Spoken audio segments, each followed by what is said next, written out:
Halo, halo, halo. Selamat malam, jumpa kembali di channel kesayangan saya, Happy Cuan Saham.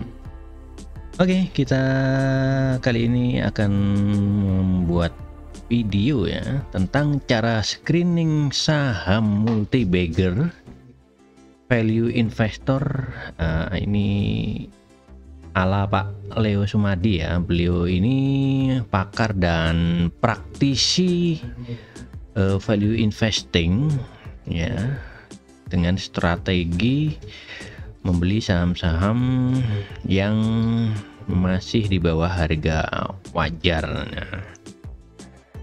Nah, berdasarkan informasi beliau, ini untuk screeningnya saham yang mau multi bagger itu ya berdasarkan fundamental perusahaan ya, dari sekitar 700-an emiten yang ada di Bursa Efek Indonesia. Ini kalau di screening itu kurang dari 100 ya, yang 100 emiten yang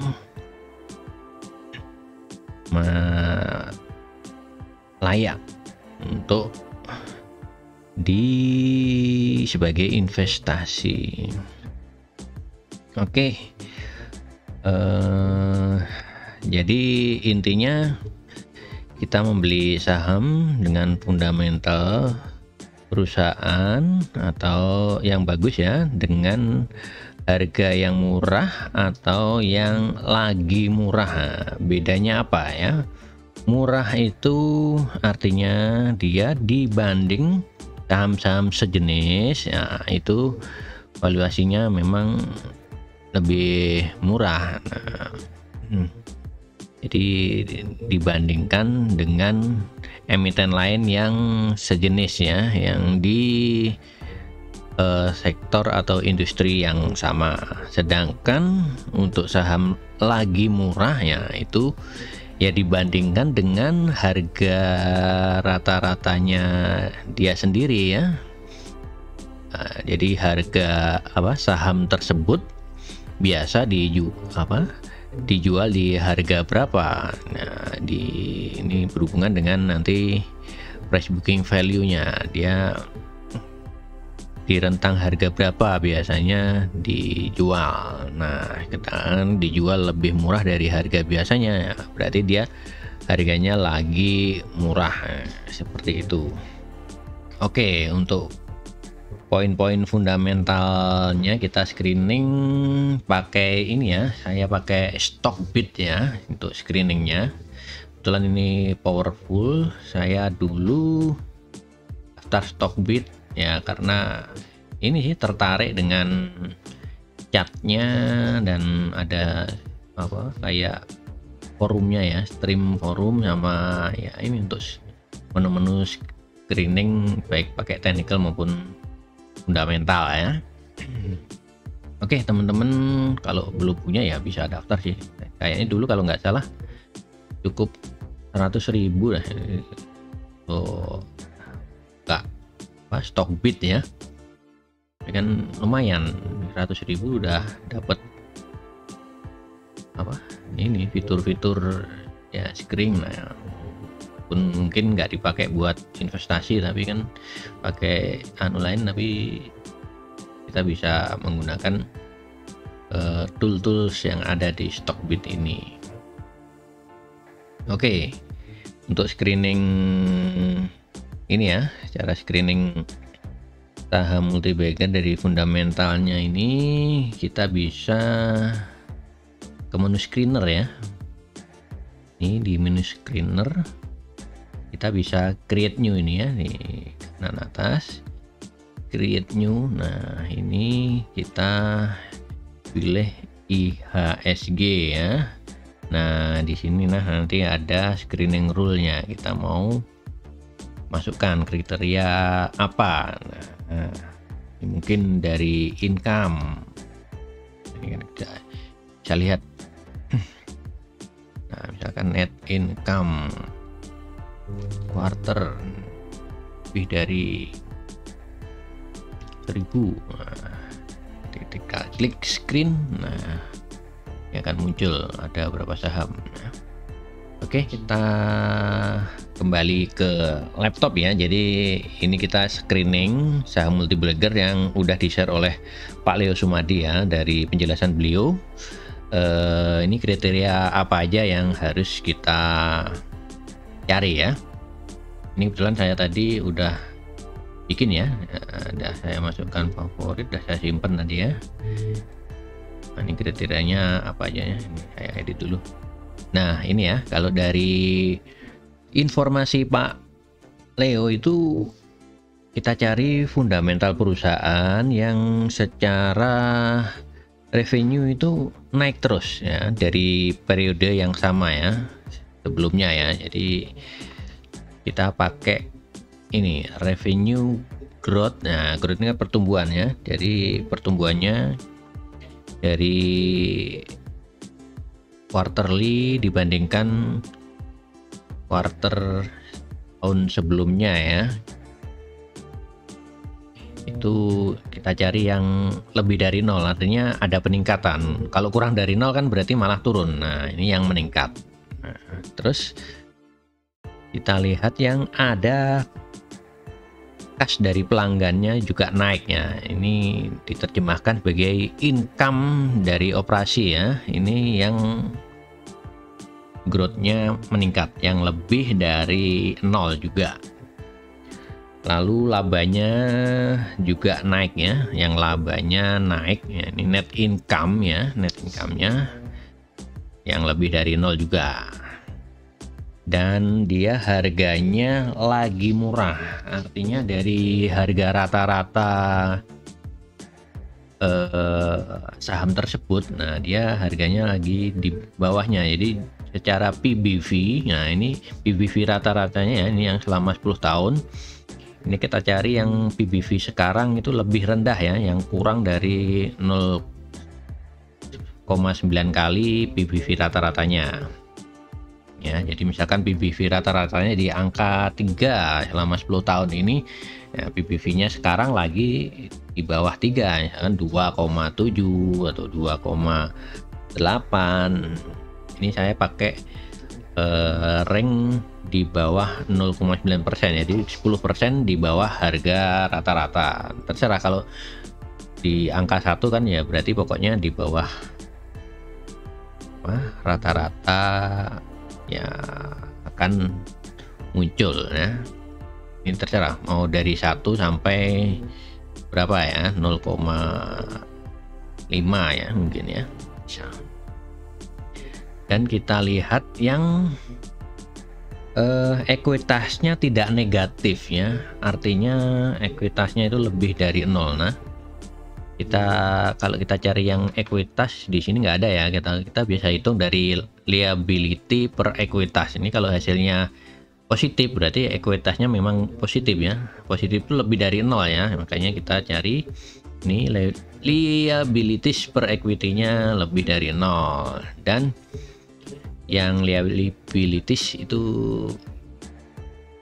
kurang dari 1 ya, artinya hutangnya itu tidak lebih banyak dari ekuitasnya. Nah masa ekuitasnya 1 miliar, hutangnya 2 miliar, nah itu kan jadi 2 kali ekuitas hutangnya ini kan nggak menarik juga. Nah, kita cari yang kurang dari 1, jadi misalkan utangnya 500 juta, nah, ekuitasnya masih 1 miliar kan, masih 2 kalinya ekuitasnya ya. Oke, lalu kita lihat dari kinerja perusahaan itu melalui indikator ROE ya, return on equity ya. Ini kan ROE nya yang lebih dari 10 ya, artinya kinerjanya, returnnya itu bagus sekali, lebih dari 10% dari equity. Dan pernya ya, price to equity rasionya yang rendah ya, di bawah 10 atau di bawah 15. Ini saya ini yang di bawah 15 ya. Jadi cari yang pairnya rendah, artinya dengan pair rendah dia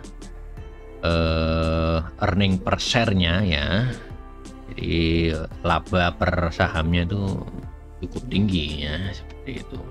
Ini setelah kita screening hari ini tanggal berapa ini, hari Minggu ya, tanggal 22 Mei 2022, akhirnya menghasilkan ada 32 saham ya, yang hari ini ada 32 ya, ini satu layar, ini 25 ya, kita next ya sisanya. Ini sisanya nih ya. Jadi ini saham-saham yang udah kita screening ya dengan kriteria berdasarkan penjelasan dari Pak Leo Sumadi ya. Seperti ini. Apakah ini memang benar-benar saham yang under value, yang layak untuk dikoleksi oleh value investor? Nah ini ya, kalau kita lihat ada buka. Nah ini makanya kita setelah kita screening ini ya, kita sebenarnya harus cek satu persatu, tetap satu persatu. Tapi setidaknya kan kalau udah kita screening, yang kita cek nggak terlalu banyak, dari 700-an emiten di Bursa Efek Indonesia kan sekarang udah tinggal 32 emiten. Sebenarnya dari sini aja udah kita bisa lihat yang income-nya meningkat tajam. Nah ini seperti buka ini malah bikin kita harus waspada ya, kita harus bertanya-tanya, kita teliti lagi apa yang terjadi, kenapa kok income-nya meningkat. Nah ini kita lihat apakah wajar itu income-nya jadi membuat harganya di bawah harga wajar, lagi under value. Nah, karena kan kita sebagai value investor, nah membeli di bawah harga wajar lalu dijual di harga wajar, atau bahkan saat harganya udah over value ya, di atas. Nah kalau ternyata harganya ini nggak wajar, nah harganya masih mahal ya, itu sama aja. Ini namanya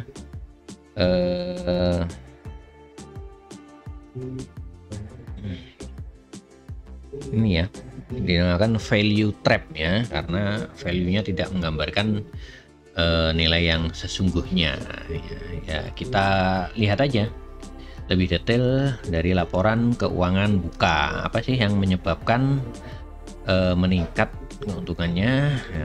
Nah, kita lihat dari kita download ya filenya dari Bursa Efek ya, di website resminya IDX ya. Ini di sini ada laporan bulanan, bukan laporan bulanan,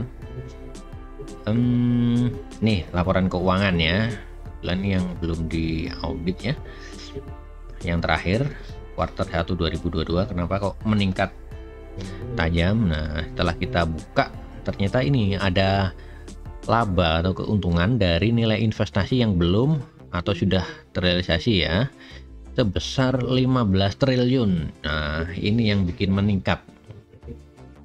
Kenapa Bukalapak ini income-nya meningkat tajam dari periode sebelumnya yang masih merah?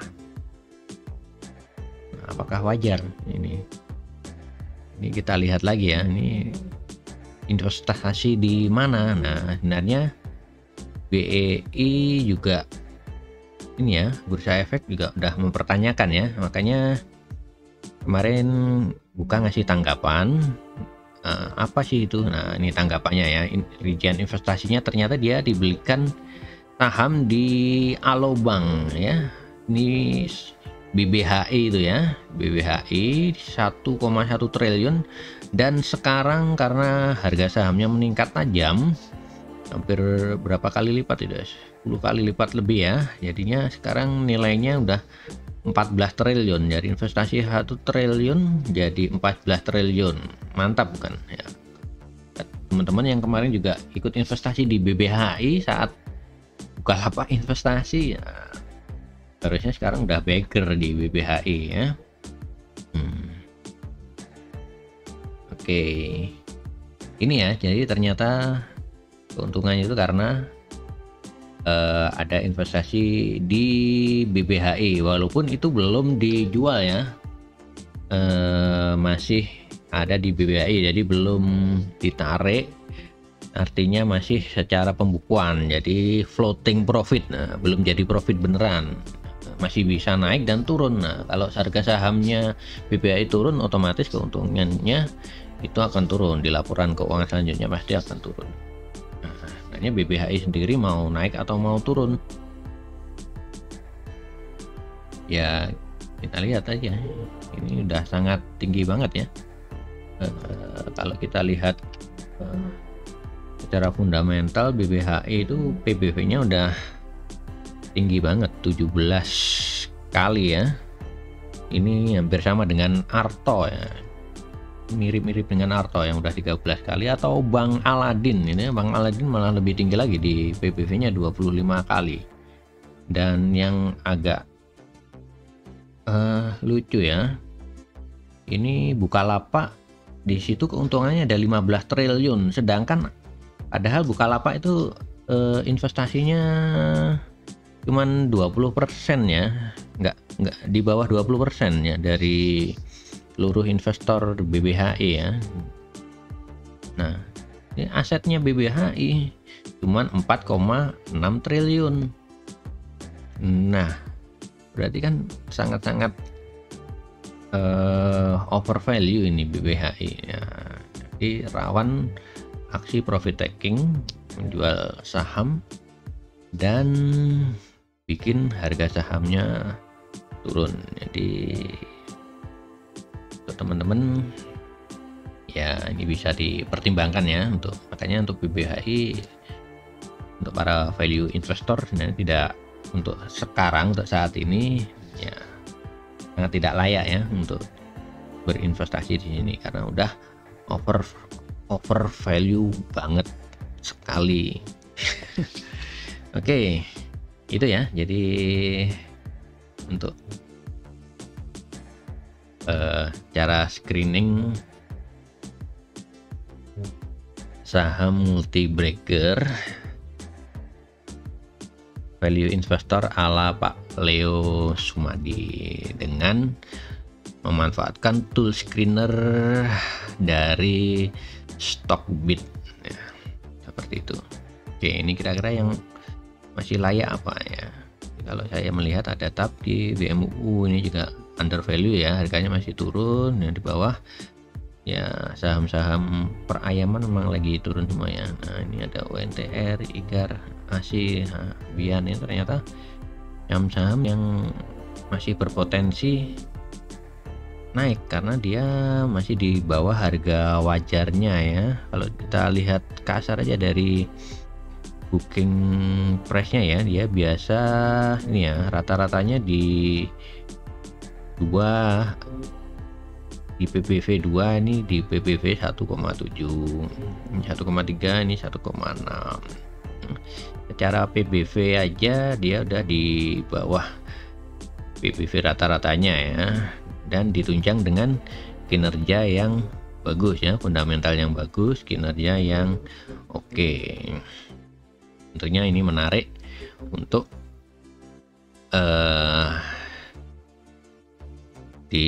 sebagai investasi ya.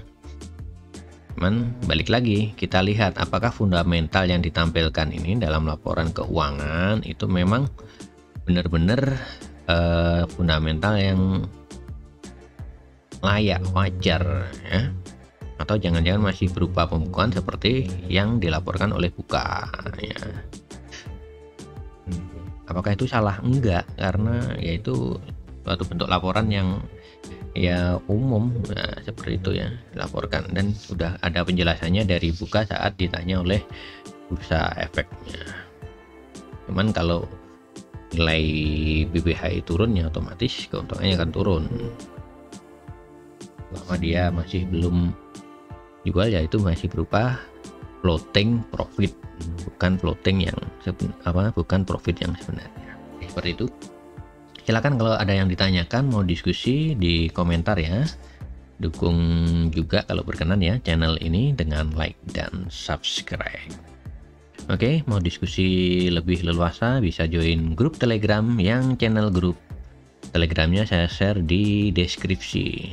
Silakan, kita jumpa lagi di video selanjutnya. Mohon maaf jika ada yang kurang berkenan, baik yang disengaja maupun yang tidak disengaja. Happy trading, happy cuan. Karena cuan bikin kita happy. Sampai jumpa. Dadah.